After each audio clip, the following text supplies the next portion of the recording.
Mateo 12:1-3. Yamang napapalibutan tayo ng gayong kakapal na bilang ng mga saksi. Itabi natin ang bawat pabigat at ang pagkakasalang madaling bumibitag sa atin at tumakbo tayong may pagtitiis sa takbuhing inilagay sa harapan natin. Pagmasdan natin si Jesus na siyang nagtatag at nagpasakdal ng ating pananampalataya, na dahil sa kagalakang inilagay sa kanyang harapan ay tiniis niya ang krus, hindi inalintana ang kahihiyan, at siya'y umupo sa kanan ng trono ng Diyos.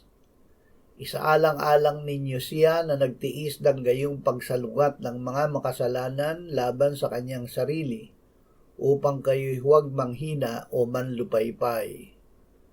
Si Jesus ang masdan. Ang pagsusuko na ginawa natin ay pagsusuko kay Jesus at sa kanyang pag-ibig.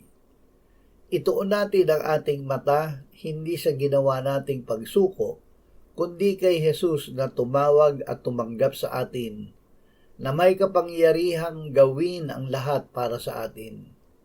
Ito ang magpapalakas ng ating pananampalataya. Ang